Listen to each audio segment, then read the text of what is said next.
starting to talk, feel free, but we're going to give everybody just a couple minutes to get on here, and then we're going to go live in just a couple minutes, okay?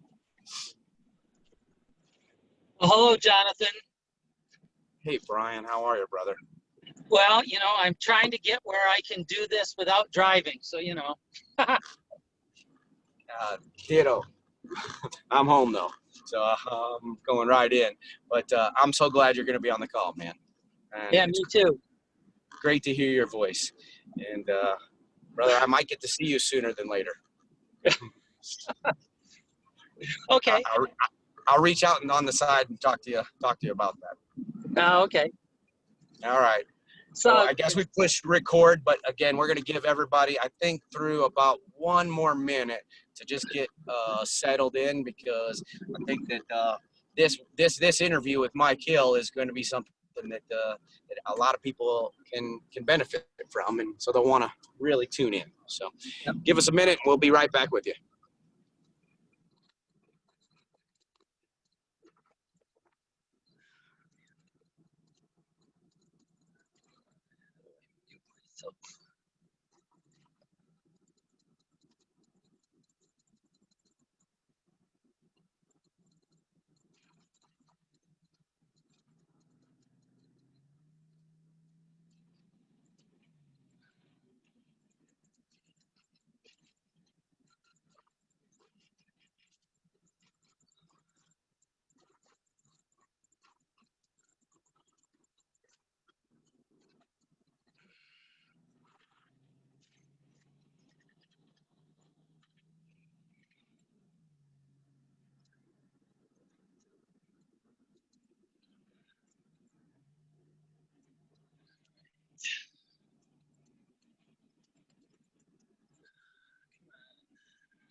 All right, guys, welcome, and we are recording, so thank you all for being here. And this is one that I've been really excited about. The life of being a coach in the world, it can be very fulfilling in so many ways. Seeing folks achieve what is in their vision, seeing that people overcome their fears, can be really rewarding in ways that you wouldn't expect, but challenging as well. Sometimes you'll have a call, and during that call, somebody will drop something on you that that maybe they saved to the end, or you weren't waiting for that. You weren't expecting that, and it needs its due attention. So I am blessed today to get to have a number of folks that are clients that we've had an opportunity to work with over the years here on this phone call.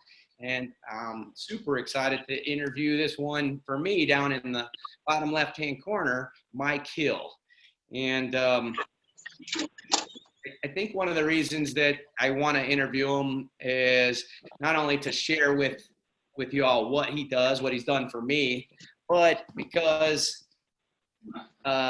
he made a vision for himself of what the next version of him was going to look like, and it's manifest in a way that he could have never expected, and we're to that stage. And so I am going to kind of open the floor on this part to ask one, why don't you tell them, A, Mike, who you are and what you do, and then B, how we find ourselves to the turn of events that we're in. I talk to who I am. I don't know that I can talk about the turn of events because I don't know that even today I fully understand what happened and how we ended up how I ended up where I am today. The only thing that you mentioned, that I can point it back to is I wrote it down and somehow here I am. So who I am. I tell people that I'm a physicist by study, a engineer by trade, and an executive by occupation.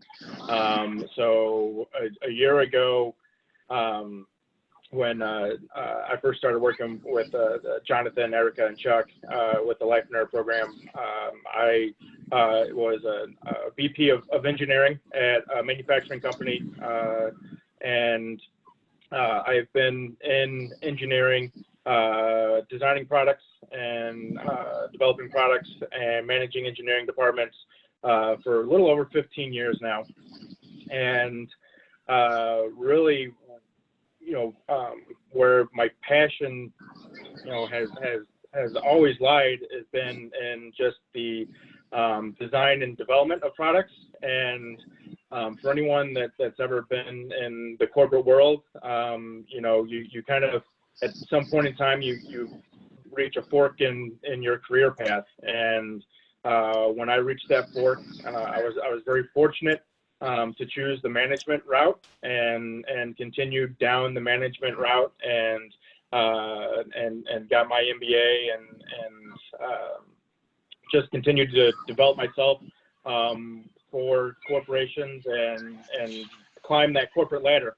But it ended up not being as fulfilling as I had hoped.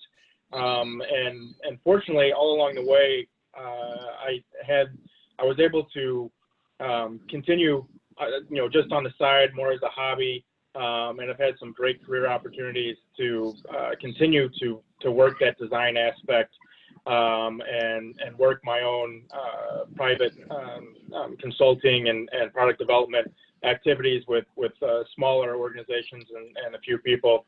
But a year ago, I knew I wanted to get out of the rat race.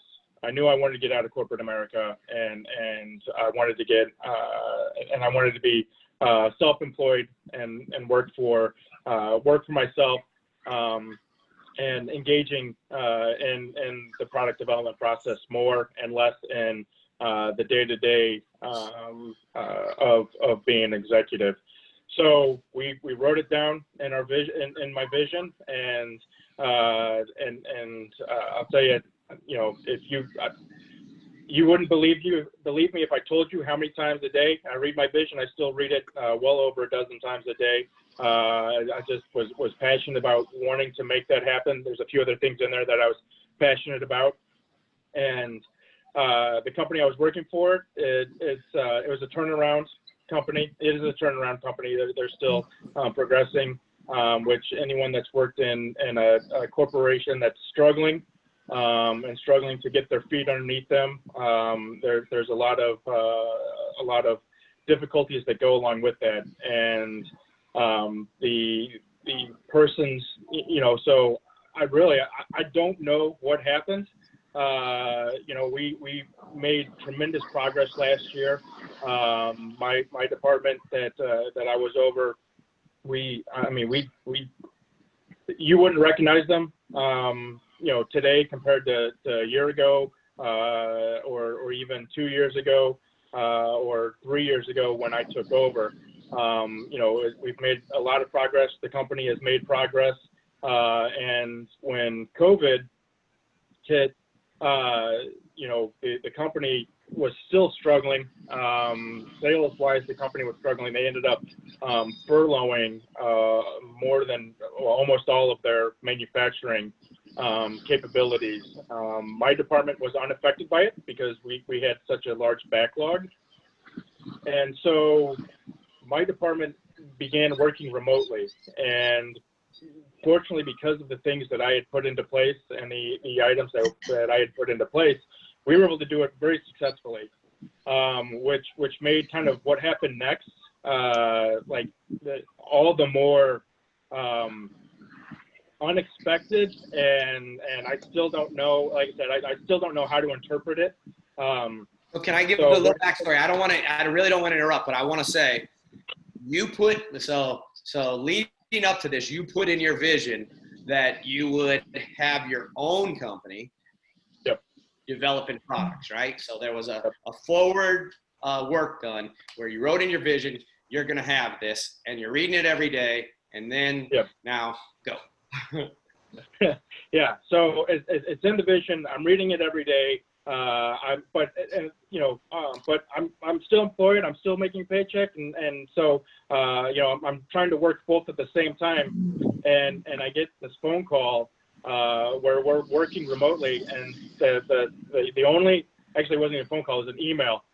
You need to be in the office on this day. Bring all of your company equipment. And this is 3 days of I have no idea what's going to happen in 3 days. But when you get an email like that, I've been through enough of those to know that that's not a good email. Right. So bring all your computers, everything that's working that has to do with this company. Bring it that day, okay? Yep. Yeah. So I didn't know what to expect. Well, I kind of had an idea what to expect, Sure. but what happened was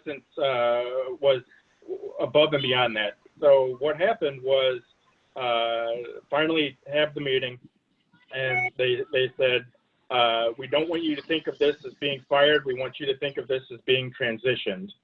And what they did is they said, you seem to be really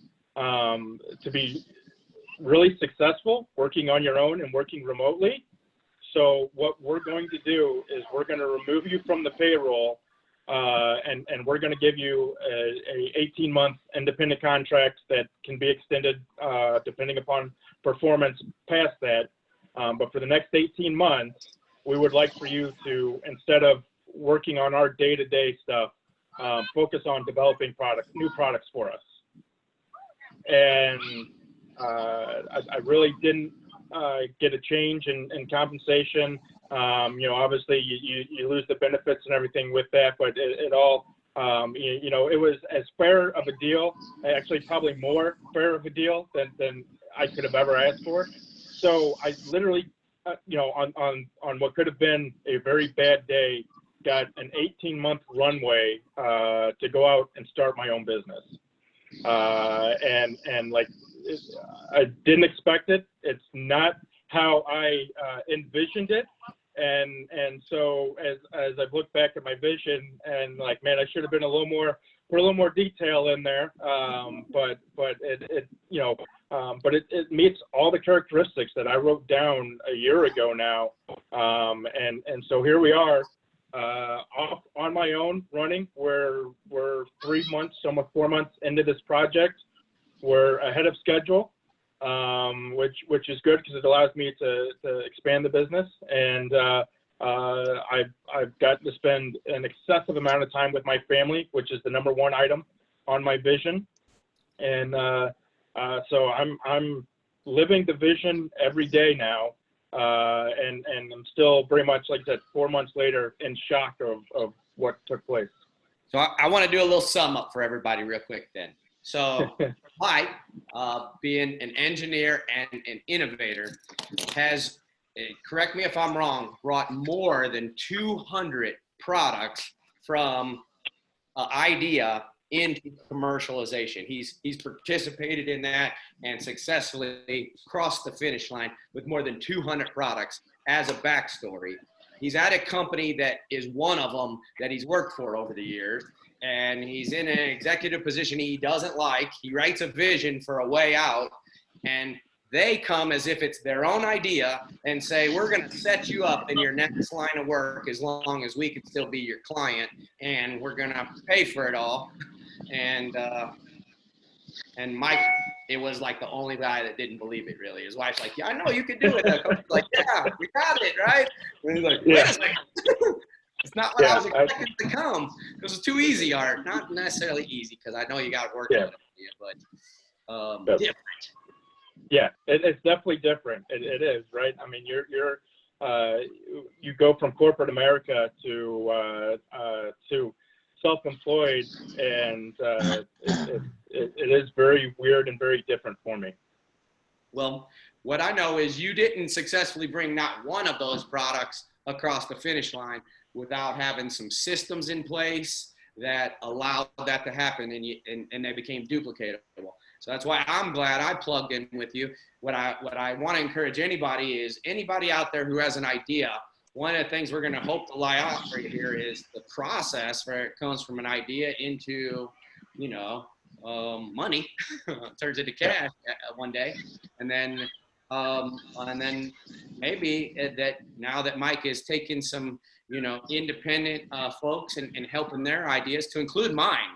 Mike and I, we have a patent pending together. Reese is on the phone as well right now in a product line, and he's actually since been being opportunityed off. I don't even want to call it laid off, but opportunityed off by his company. He's also even got a SBIR, contract, a government grant opportunity that they're very interested in one of Mike's products already to give him some free money. Yeah. It's been, like I said, it's been a wild ride, and our project I started on before it all happened, and it's allowed me more time to work on that. Actually, if you see me look out the window here, it's because I'm actually waiting for a DHL package with our new circuit boards in there. So they're due to arrive today. And there's other. I've been able to pick up other projects, which is fun, and like you said, it's a lot of people. 15 years ago, when I first kind of had the idea of this company, a lot of people said, "Well, what's your expertise, right? Which area? Is it aerospace? Is it medical devices? Is it sporting goods? Is it industrial equipment? What is it?" And I use those all as examples because those are all industries that I've developed products in. Now, I was going to ask you to name some of your products, please. Go ahead. Yeah. And the idea, the answer to that is that it's not so much about the product as much as it is about the process. So just reiterating what you said is developing a product from an idea to commercialization. It is a process. I can recommend umpteen different books to give you an overview of that, and that's really what I've been a study of is that process as opposed to a specific industry. Okay. Well, I know a little from being involved and also making sure that I had some really good questions to ask you, but one of them that I'm told to ask you about when you're laying things out for folks, I do want to backtrack for just a second, but I want to get into stage gate. That's what I'm leading up to, stage gate. But to backtrack, I know you said it doesn't matter about the products, but I would ask, I know you touched in categories, but man, I want to brag on you, and you're not going to do it yourself. So can you just tell me about a couple of those products that you've actually brought across the finish line? And let's do it for the folks that are on here to get their creative juices flowing, just in case anybody's got one of those ideas they forgot about, that they can present it. Yeah,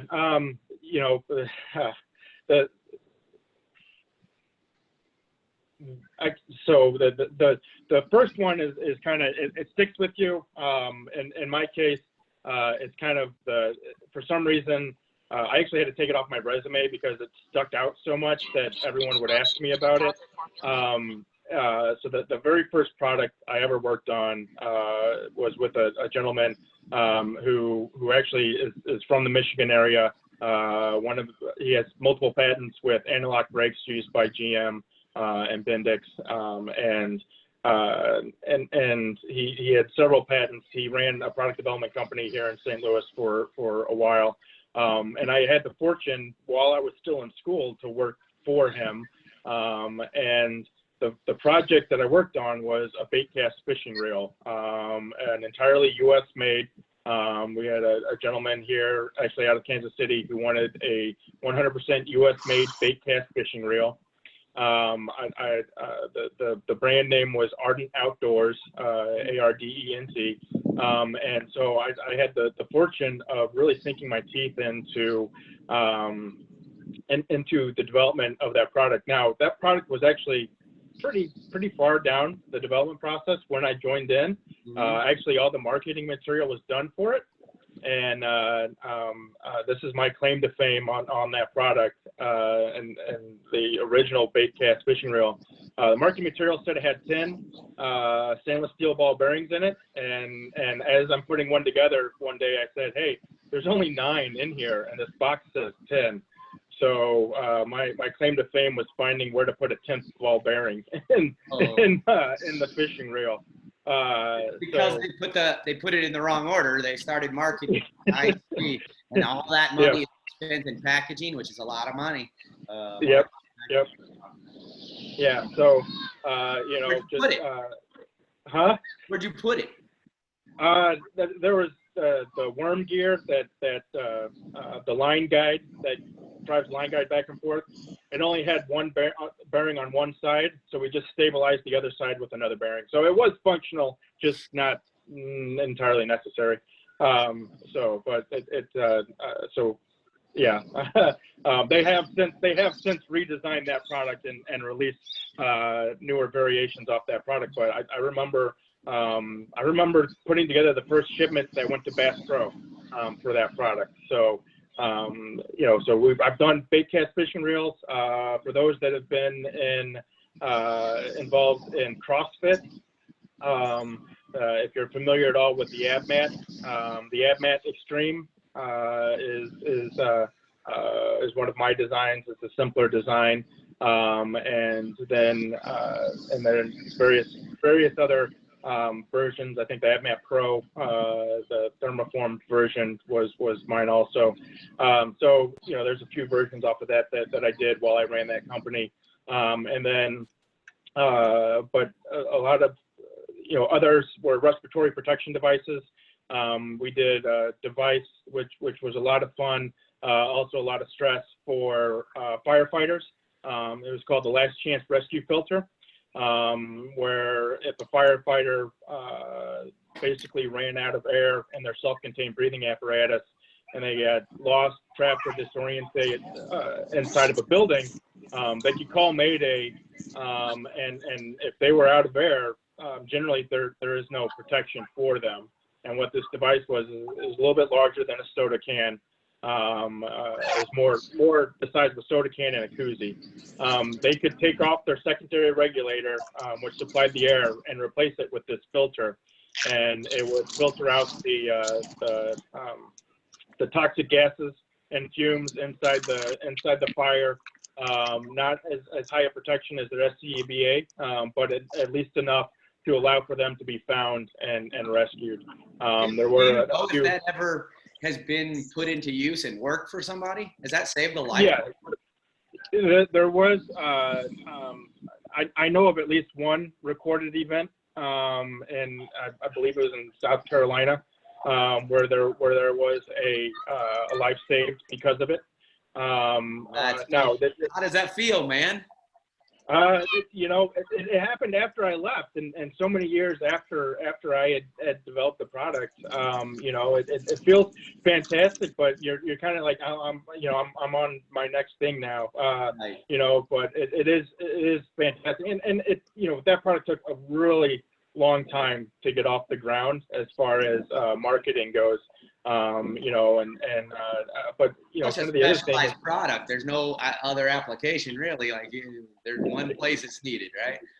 Yeah, and it had a lot of regulatory uphill battles with it also. And so it just, marketing wise was tough with it, which is one of the things that I've learned through my career is how do you combat stuff like that?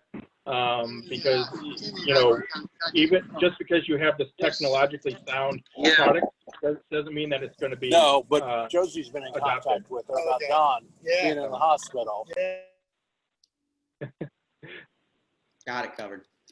Yeah.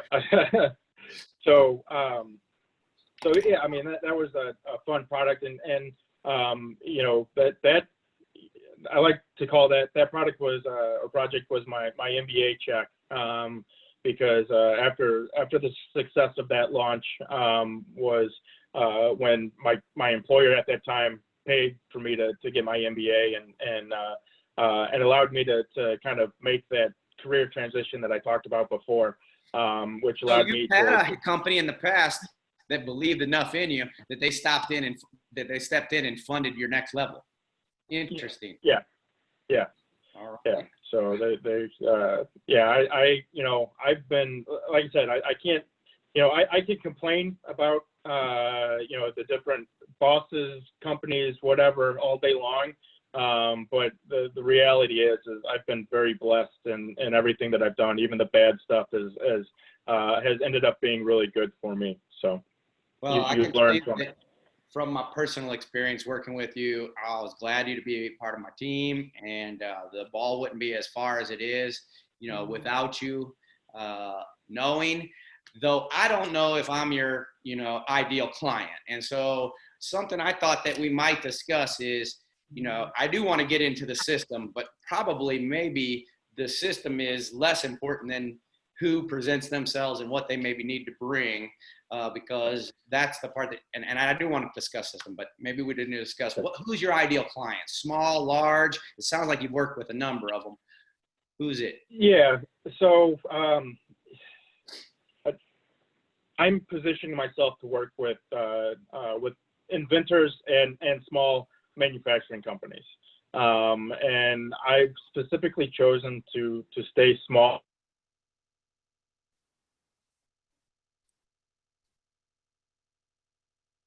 Mike, we just lost you. You went mute for the last sentence. I don't know why. You're back though. All right.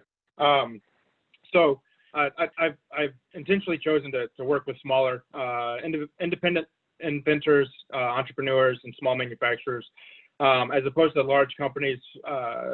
Really, to just. I've been fortunate now to gain the freedom that I wanted. I think product development and bringing products to market is something that people can gain freedom through. And beyond that, I think a lot of small manufacturers can offer, through product development, can grow, and through growth can offer better cultures and work atmospheres for their employees. I just and beyond that, I just enjoy kind of the more interactive work with that level. Mm-hmm. So I prefer to work smaller, Okay. and there's a lot less kind of red tape behind it also. So. Well, I can tell you that as far as the process and everything, man, you helped me to know. I used to think, man, if you just have a good idea, you're set for life. And there's probably a lot of good ideas, great ideas, products that die on the vine because there's so many pieces and parts on the backside. But I mean, to get something to turn into a product that you can sell. Yep. So I appreciated having you along. What would somebody need, I guess, to approach you? What does somebody have to have for them to say, you know what, this is something that I need to put in front of Mike, and we need to have another discussion, and let's go to the next level. First and foremost, you need to have your idea somewhat vetted of what it actually is. And now I don't mean that it's got to be fully vetted. That's where I can help you, right? Understand, okay, what potential markets there are for it, what potential functionality do you want with it, but you need to have a little bit more than just, hey, I want this perpetual motion machine, right? You come to me with that, and unfortunately I can't help you. But if you come to me that, say, I want this machine to do A, B, C, and D, and here's why, so that you need to be able to tell a story with it. That's probably the easiest way to put it. And so from there, we can dive in a little bit more. The other thing, money is a big thing that I think people need to recognize that, I hate to bring it up, but money kind of, it is costly to do it. And that's where the other reason why I like to work with smaller patents and order. Yeah. You got materials arriving for a product that's mine, is what you said. It was my idea, right? And it's arriving to your house, and I don't even know that. And here's another, expense to my arriving in the mail as soon as DHL arrives to produce something. And so that's happening all on the backside. And so, and that's so where I typically try to keep my hourly rates down, so that really any cost that you're seeing, you're seeing a little bit of my time, but really you're seeing materials, you're seeing services that I may not be able to offer myself, that I need to outsource. For, you mentioned the patents, intellectual property. That's an expensive endeavor. Most people don't realize that a patent, an actual utility patent, is going to run you at least $10,000. So being cognizant that happens. Now, you don't have to have a patent to launch a product, and you don't have to have that. And so that's where I hate bringing up the money, because we can work through a lot of it, but you need to be aware that there are costs that happen there. But like I said, you need to be able to tell a story. You need to be able to recognize that there are costs that are going to happen with it. Nothing's for free. And then the other thing is you need to be willing to share. A lot of times when I work, especially with inventors, they'll want to, they think that the more that they hold back, that the more they protect themselves, and unfortunately it creates too many constraints on the product itself, and it ends up, we end up going back and forth a lot more, and taking a lot more time to do that. So the more open you are, more that you're able to communicate, the better off you are. So and you can help to ease somebody's mind about that by non-disclosure agreement and such, of which you might even recommend are proper ways. But I can speak to that. Along the way, we had some experiences like that where, while trying to take our product to the next level, we had naysayers that really wanted to figure out exactly what was all inside of it, almost to get the intellectual information out of you in order to share next level. And if you find that, there may not be the person to work with. There's plenty of help out in the world, so you don't have to go with the ones that resist you quite a bit. Yeah, and that's that's another. That's a fantastic point. With the emergence of e-commerce and stores like Etsy, a lot of people think that their idea doesn't have weight, right? No one else has done it, or someone else did it, and that doesn't mean that it's not a viable product. Mm-hmm. A lot of people think that just because they've seen something similar or they've seen something like it, that they don't have an opportunity. That's not true. If you don't believe me, go on Etsy. There's a ton of people. I mean, just look up shot glasses on Etsy. You will see hundreds of suppliers of personalized shot glasses, right? Mm-hmm. Now, the the more people there are in the market, the more competitive it is going to be, the more marketing you're going to have to be. But it doesn't mean that you're not going to be able to generate some type of income for yourself or for your company out of it. So I would just, again, don't let other competitors or other opportunities or naysayers, if you've got a product idea, don't let them tell you that it's not viable, right? It may be just an add-on product, or it may get you started in a market that you put in a whole nother product for. So I just encourage that, kind of, if you've got something you're passionate about, pursue it. Absolutely pursue it. Mm-hmm. Yeah, that's kind of what we developed along the way. Is we had a couple ideas, but one identified itself as getting our foot into that marketplace, and then the others can be either ancillary or piggyback, off of that. So, well, great. As far as the details, I know somebody needs to approach you. They need to say, okay, here's what I got. And you're going to take them through it. And frankly, guys, be ready for that if you do it, because that's when your mind gets blown to understand, like, where's the need in the marketplace? That's something you gotta sell is, okay, what is the current solve of what your product's going to solve? How's the problem being solved today? So what's the problem? What today is it, and what's the downfalls of that product, and how is yours going to do a better job of it? And that lets you kind of know whether there's a market for it. So go ahead, Mike. Yeah. So, I mean, we start all the projects off the same way, right? We're going to create what we call our product specifications. All right. And the way that we kind of, well, I want to say we back into our product specifications, but the way that we get to our product specifications is we identify potential customers and we identify what features they're going to buy and why.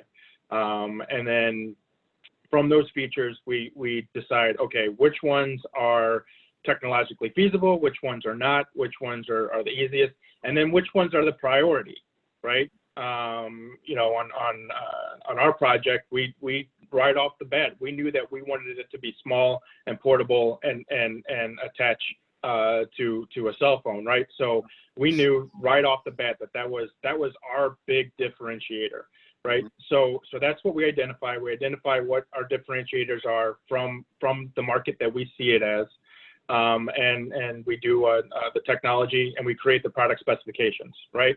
So once we create the product specifications, that's when we move into, okay, so what is this going to look like? What is it going to feel like? We do some rough sketches, some concept items, That's when it gets cool, when some mock-ups start coming and you begin to even see a 3D image. You may not have to hold your product, but when Mike, that starts doing his part and he says, man, this is what it could look like. And then you say, hey, man, I thought it looked like that, but maybe a little bit different, and that's when the creation really happens. I'll tell you something that for a creative mind, somebody who I could add a feature like, I could add 1 million features in like 2 conversations to my product. Something that I had to have Mike, hold my hand through, and Reese, was the MVP. This word MVP, right? Help them understand what that means.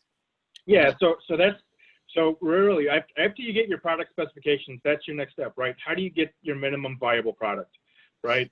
Not the one that has 10 features, the one that has 1 feature that you get to market. We'll add the others later. Mm-hmm. Yeah. So and MVP comes from a book called The Lean Startup by Eric Ries. And really what it is it's you want to get there as quickly as possible. And the reason you want to get there as quickly as possible because there's no better customer feedback than that customer writing a check or checking out on PayPal or something like that on that product, right? That really is the only customer feedback that matters when you develop a product, right?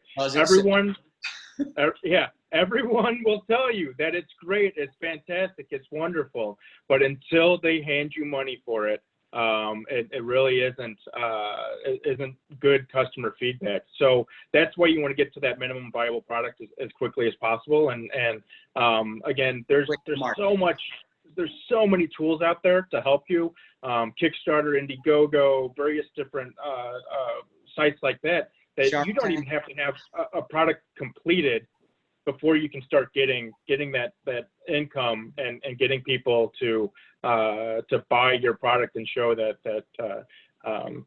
it is viable. Yeah, awesome. So, what does somebody need? What should they do if they have an idea? And this is an open conversation. You can talk to us about it. When he talks about vetting, this is a safe place to do so. We're all on the same team. But and frankly, if it came out here, chime in if you had the idea sooner, because this is recorded. So don't come up with that later, anybody on this phone call. I'll just tell you. But what do they need? What do they need, and what should they tell you? Like they reach out to you, and what kind of how that conversation start? It's really very informal, and my goal is to get as much from you, and it may not even seem like that when I talk with you, but my goal is to get as much from you as early as possible. That way I can assess what type of time commitment, what type of resources is this going to take. But it's just kind of an informal conversation, right? I'm going to want to know, what is it that you want to do? Where is the market? All the things that we talked about.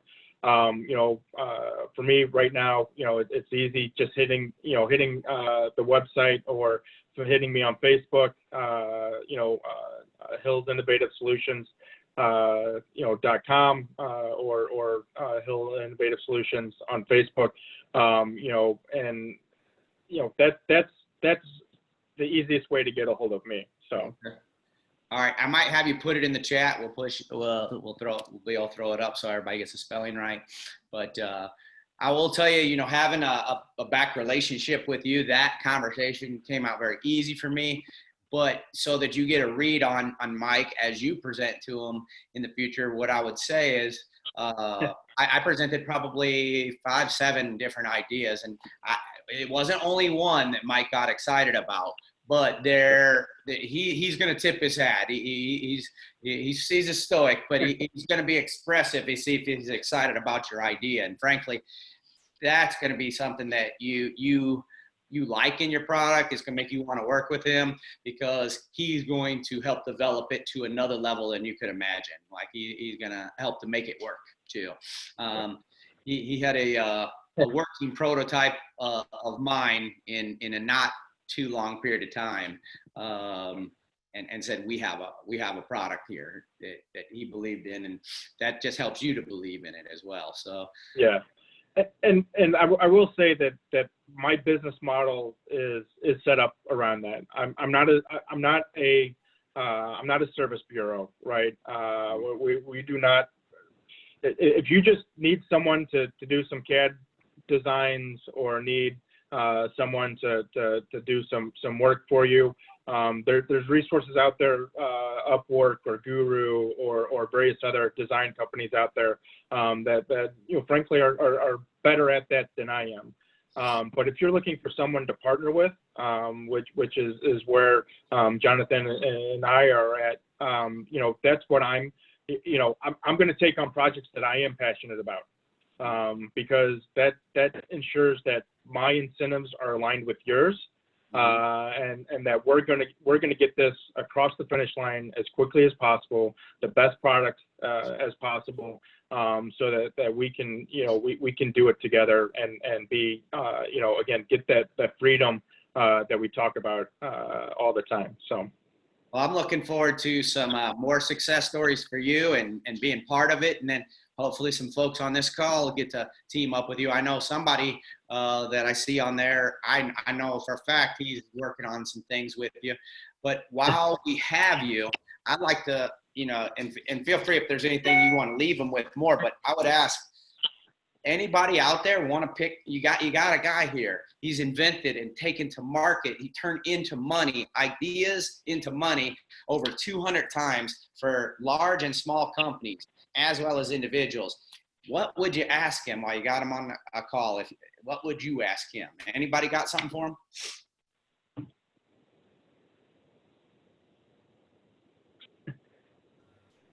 Not right now. Fair enough. Hey, this is Tim Porterfield. Hey, Mike, I sorry I got interrupted through part of your thing, but I love what you're saying. I've got an idea I was working with on an inventor, and I'm going to send you some stuff to have your feedback on it. We're, as far as the design side, we're fairly far along. The problem is getting over the hump of what to do from there forward. And quite frankly, I got to a point where I just kind of hit a brick wall and said, okay, I don't know what to do next. Yeah. So, I mean, is it as far as you don't know what to do next as far as how do you get it to market, or as far as getting is it a technical thing or a business thing? No, I think it's more of a business thing. We've got a prototype that is not fully functional, but doesn't need a lot to cure it. At least from my perspective, we know exactly what it does well and what it doesn't do well, and mechanically it's sound. Fluids wise, it needs a little work. But what to do from that point on to really say, we kind of hit a point where is it justifiable to put more money into it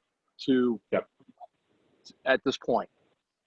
Yeah, and so I've got a few just kind of general comments, not necessarily towards your product, just kind of hearing a little bit what you said. One of the things that is really hard is I don't think a lot of people recognize the amount of time required in a sales cycle.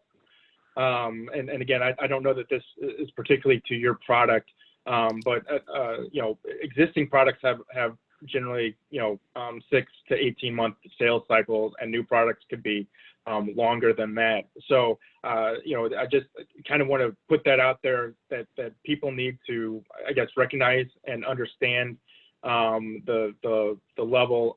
Not everything, you don't go from 0 to $1 million overnight. So just kind of manage expectations with that. The other thing with that is it sounds like where you're at, there are again, there's a lot of resources out there to help with that, to kind of get that, to find out if there is viability to it, or if there are anything like that. I talked about Kickstarter and Indiegogo, which are real or crowdfunding type opportunities. The other thing that a lot of people overlook and is there's a lot of government opportunities out there to help push that. It's sam.beta.gov is a website that talks to all government contracts that are open for public bid. So it's kind of easy market research. So just again, few ideas. I'd love to hear more about what it is that you actually have and where you're stuck. Those are as general, I think, as I can get. And would love to kind of have more detailed discussion with you. Mike, what's the best way to send you something again? Is that through the Facebook or the or website? Yeah, either one of those goes directly to me. Fine. Yeah, that's the easiest way. Good. I've got some stuff I'll send to you, and I'll look for your feedback because your again, experience is very valuable. Yeah. Thank you. Plug it again, and let's put it in the chat real quick, if you could, so that I can display it for the recording as well. Mike, I would like to speak to what he just said, Tim, and thanks for chiming in. And I'm glad that you're going to be able to talk together and see if you can go to the next level. One thing that in the not so distant future you may need some of that crowdfunding, some of that that we're discussing. I think here in forums like this, as well as the organization and the folks, the Life and Air in forum, I would think that many life and heirs would be remiss if they missed one of these that did take off, and that they had an opportunity to get on the front side of it. So if once you've got it marketable, explainable, it might be something that we do like a Shark Tank scenario, and see if we can help connect some money and some ideas to help us all do better. One other thing is he helped me with that government side of things, and I can say that was invaluable in that he helped me to register my business. I'm a veteran, and now I'm in the government program. I have all my numbers. He directed me to do it. There was work for me to do, but I wouldn't have known too that there were opportunities like that out there to do it, and free classes that were available from the government about how to submit these grants. And then I have filled out and I'll just tell you about Mike's expertise is he and I were submitting for a same deadline. He was going to be part of mine, and he was doing his own for a grant. And I'll tell you, I struggled with it for weeks, and he did it in one morning when he decided to do it. And mine, though I got great feedback, I didn't get offered money. They said, you know what? I think you got a good idea here. What you need to do is tweak it this way, and resubmit it. Whereas Mike, they said, man, we'll give you some money. Well, we want to see the next level. Go ahead and get the bigger. We like what we see. Put the bigger proposal together. Do the more work, and let's get you in this program. So he already got he got through the first gate with something he put together in one morning on his product, and I had weeks in mine, and just got, of course, that just lets you know that was my first one ever. He's probably done it dozens of times, and that's what he brings to the table, that experience. Not to mention that's going to help you know what a lot of the steps are that it's going to take, because that's what also those programs care about, unless you're really doing something that's scientifically going to help the world. If the ones they care about are how can we make some money on this on the back end. We're about to give you some money, but it needs to be a commercializable thing, and we need to see that this can become something. Not because they want to get paid back. That's grant money. That's free money in the tune of $50,000, $250,000 at different stages towards developing your products. So that's what Mike brings to the table, is he can help you to format your thing in a way that will help you get some of that free money. And let me tell you, do you think that it would help your process in crowdfunding or in a Shark Tank kind of podcast like this if the government believed in you enough to give you some free money to develop your idea versus you needed some from an individual?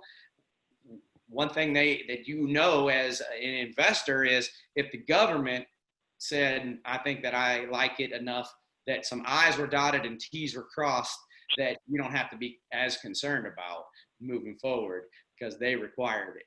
They required every question to get answered already. Yeah, and I mean, I want to again kind of piggyback on that just a little bit, because the government funding is fantastic, and especially if you can get plugged into it. And like you said, the premise on especially the innovation research grants are all, you have to have specifications on how you're going to commercialize it, right? They don't take any equity. They don't take anything from it. It is free money. Which makes them great. Now there are other opportunities, and they're becoming more and more popular. And I will say that I've seen a lot of interviews with innovators like Jim McKelvey, who created Square, the little credit card reader, and his company, and Jack Dorsey with Twitter. I bring them up because they're good St. Louis boys.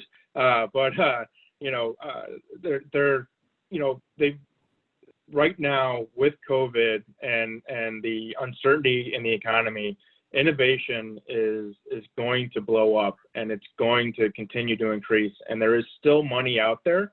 There are still people like Jim McKelvey and Jack and government funding that are looking to invest in what's next.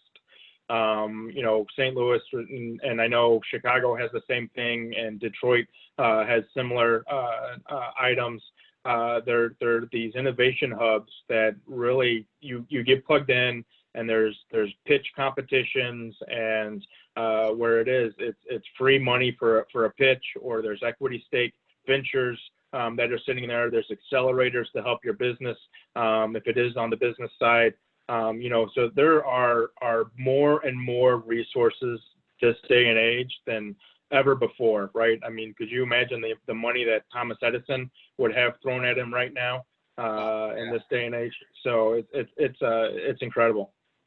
Yeah, that's a good point. And I will tell you, because of the COVID, because of that, our government is sped up things. They have fast track programs right now. And that's the thing I was referring to. You used to have to submit this huge document, and now they got a fast track way for you to submit, because they're trying to get money. They have the money, it's probably part of stimuluses, and they're trying to get it out there so that it's working on the street, because they want innovations in our world. They want commercialized products. We have to be stimulating from America, our economy, and there's stimulus and money to encourage that, and they are fast tracking stuff. They're moving it at a faster rate than ever before in history, and especially if it's any bit in the realm of like future tech, future innovation, like the classrooms, the med doc, you know, the medicine over the phone, the cleaning surfaces, the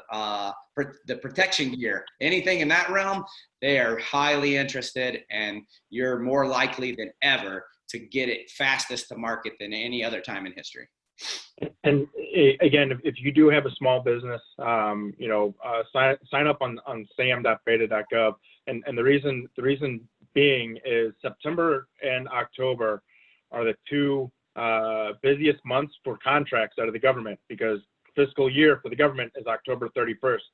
So they've got money, they've got budget money that they have to spend before year end. So there's opportunities that come up, and like Jonathan said, they're very fast tracked right now. And so what he's referring to on that SAMS beta is, once you have your own SAMS number, then you could see these government agencies that are seeking product. And what you guys have to do is be creative to read into their seek that your product fits. And you might read 3 of them and find it fits more for this one. And then you got a direct contact in there and somebody to submit your idea to that wants to give you money to develop it. Give you money. So Can I ask a couple questions? please, absolutely. So yeah, this is Sarah.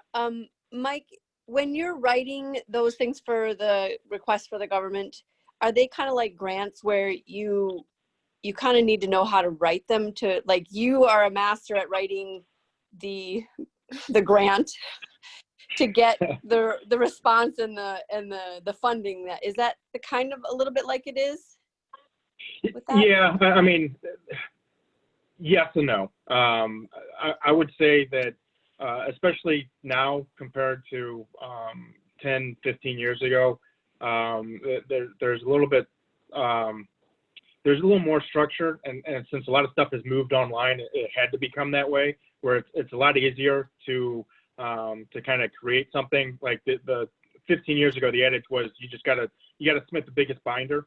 It's not necessarily that case anymore. So if you know what you're talking about, that's the big part, right? Is that you have an understanding of what you're talking about. The other thing is that they offer letters or there's incentives for getting support from existing industry or existing customers, that type of stuff. And it's just a simple letter. Those weigh well on Okay. your submissions also.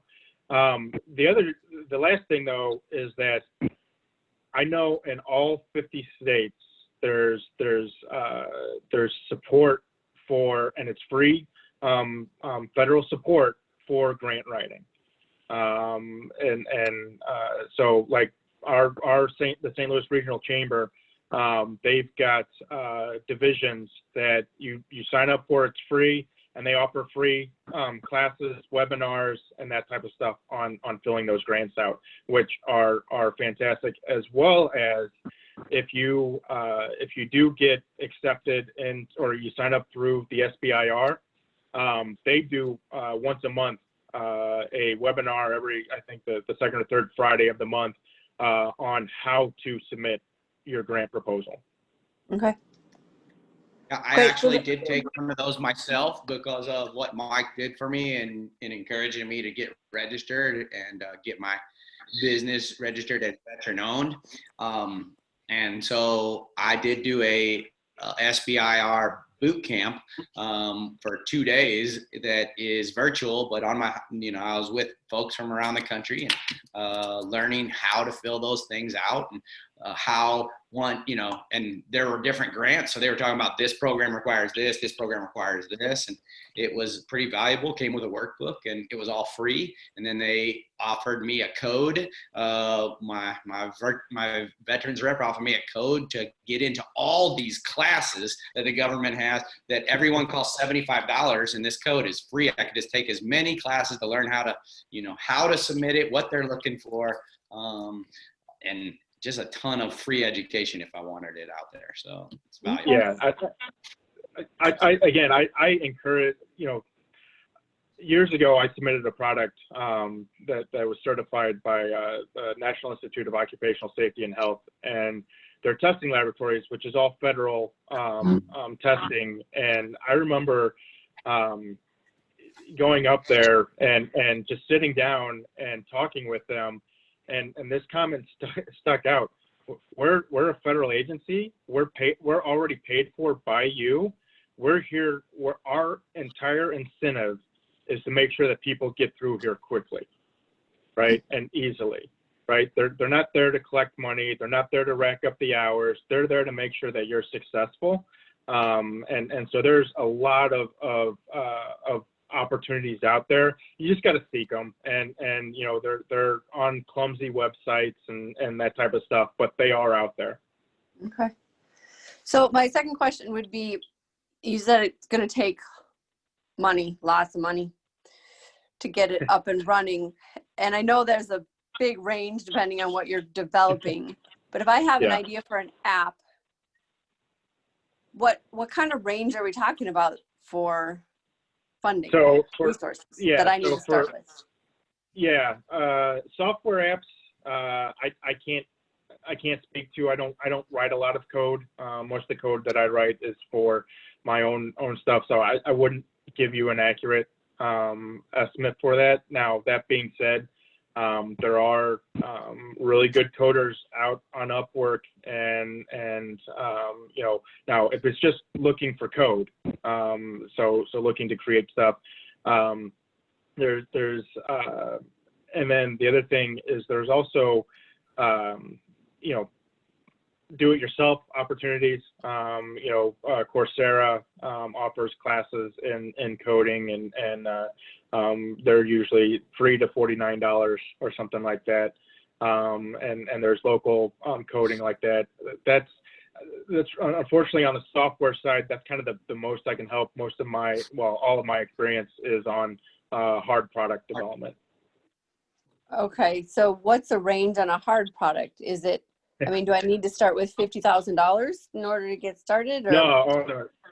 Again, it really depends on the complexity, right? So I'm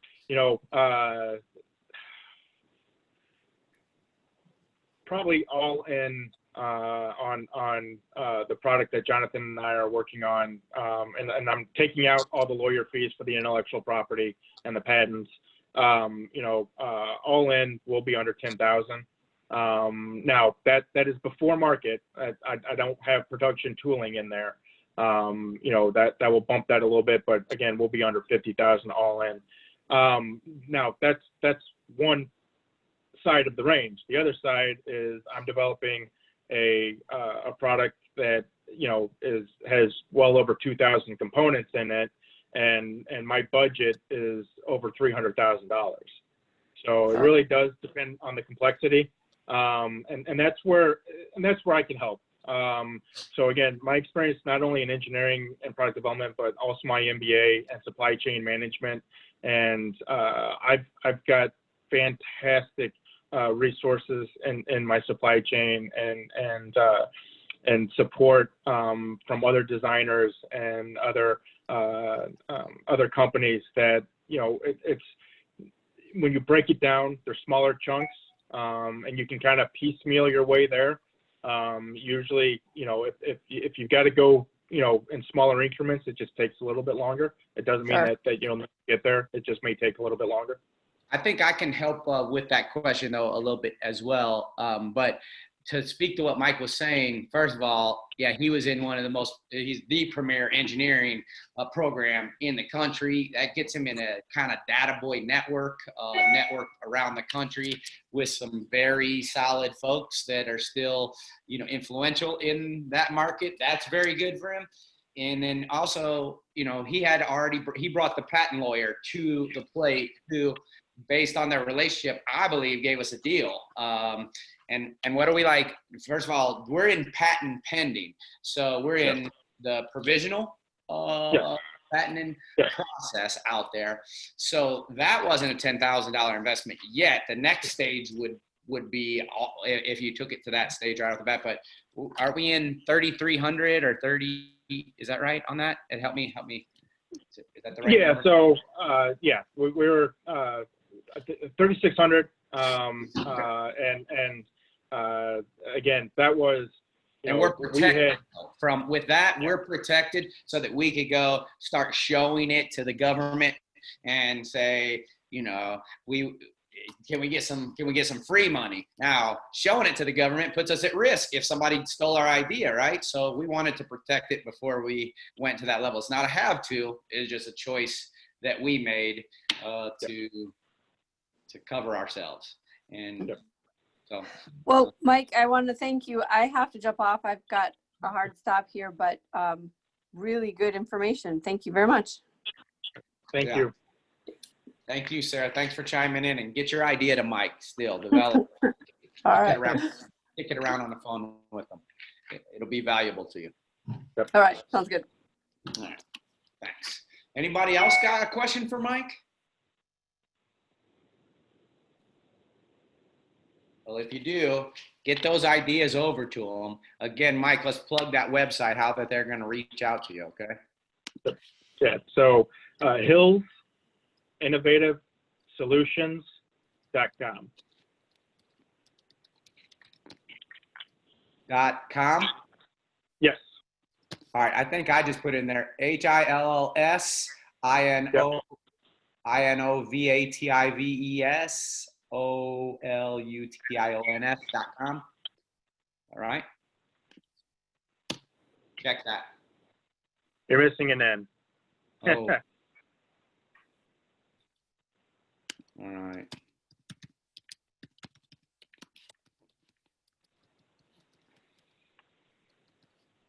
Oh, you got it.